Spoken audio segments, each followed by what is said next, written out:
নমস্কার, আমি বন্দনা। আমার কিচেনে আপনাদের সবাইকে স্বাগত জানাই। আবারও এসে হাজির হয়েছি কচুর লতির একটি রেসিপি নিয়ে। আজ আমি তৈরি করব কচুর লতির চচ্চড়ি। এর জন্য আমি এখানে 2 আটি কচুর লতি নিয়েছি। লতি আমি খোসা ছাড়িয়ে নিয়েছি আর টুকরো করে কেটে নেওয়ার পর পরিষ্কার করে ধুয়ে নিয়েছি। তবে দেখে নেওয়া যাক আজকের এই রেসিপিটি। সবার প্রথমে আমি কচুর লতি ভাপিয়ে নেব। দিয়ে দিয়েছি বেশ খানিকটা জল গরম হয়ে গেছে। এবার দিয়ে দেব কচুর লতি আমি সেদ্ধ করব না, ফুটে ওঠা পর্যন্ত অপেক্ষা করব।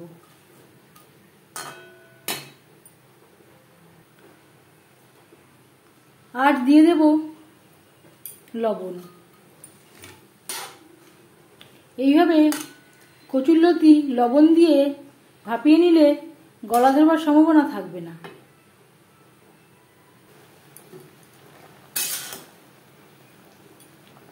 তিন চার মিনিট ভালো করে ফুটিয়ে নেওয়ার পর গ্যাসের ফ্লেমটা অফ করে দেব। 10 মিনিট ঢেকে স্ট্যান্ডিং টাইমে রেখে দেব। 10 মিনিট স্ট্যান্ডিং টাইমে রাখার পর লতির থেকে জল ঝরিয়ে নেব।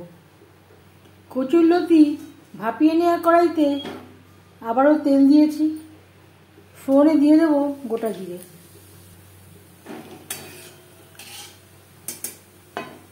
দশ 15 সেকেন্ড জিরে ভেজে নেওয়ার পর দিয়ে দেব পেঁয়াজ। একটা পেঁয়াজ আমি এখানে স্লাইস করে কেটে নিয়েছি।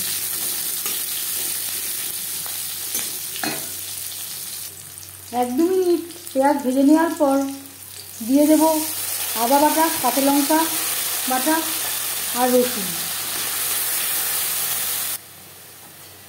পেঁয়াজের সাথে রসুন ও আদা কাঁচা লঙ্কা বাটা মিক্সড করে দেব।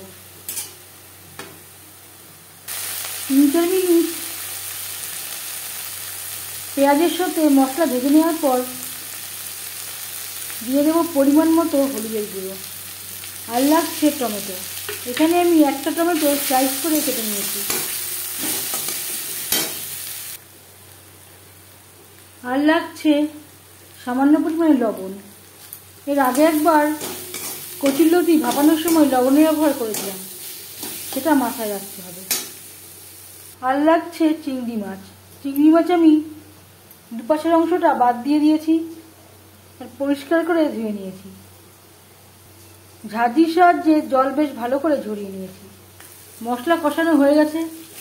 এই পর্যায়ে দিয়ে দেব জল ঝরিয়ে রাখা চিংড়ি মাছ। আপনারা চাইলে চিংড়ি মাছ ছাড়াও তৈরি করতে পারেন।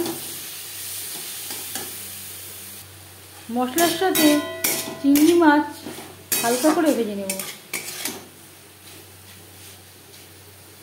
চিংড়ি মাছ যদি অনেকক্ষণ ধরে বা খুব কড়া করে ভাজা হয় তাহলে শক্ত হয়ে যায়। মশলার সাথে 3-4 মিনিট মিডিয়াম ফ্লেমে চিংড়ি মাছ কষিয়ে নেওয়ার পর দিয়ে দেব কচুর লতি।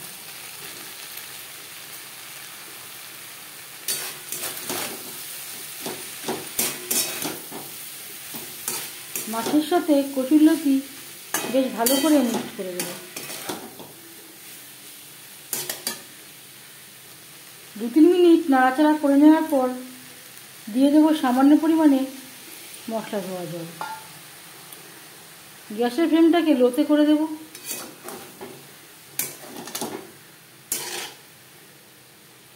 3-4 মিনিটের জন্য ঢেকে দেব। কচুর লতি ভাপানোর সময় প্রায় 60% সেদ্ধ হয়ে গেছে।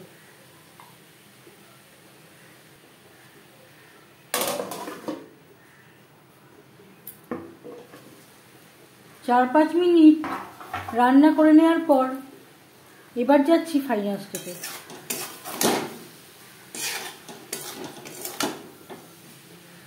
চিংড়ি মাছের সাথে কচুর লতি বেশ ভালো করে সুসিদ্ধ হয়ে গেছে। এর মাঝে আমি 1-2 বার নাড়াচাড়া করে দিয়েছি। আপনারা যদি সামান্য পরিমাণে গ্রেভি রাখতে চান জলের পরিমাণটা একটু বাড়িয়ে দিতে পারেন। আমি পুরোপুরি ড্রাই করে নিয়েছি।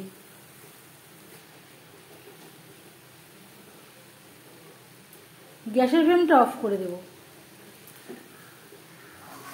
5 মিনিট ঢেকে স্ট্যান্ডিং টাইমে রাখবো। ভাতের সাথে সার্ভ করার জন্য কচুরলতির ঝাল চচ্চড়ি রেডি। এই রেসিপিটি কেমন লাগলো অবশ্যই জানাবেন কমেন্টের মাধ্যমে। যদি এই রেসিপিটি ভালো লেগে থাকে লাইক করবেন, শেয়ার করবেন, সাবস্ক্রাইব করবেন আমার চ্যানেলটিকে, বেল আইকনটা ক্লিক করে দেবেন।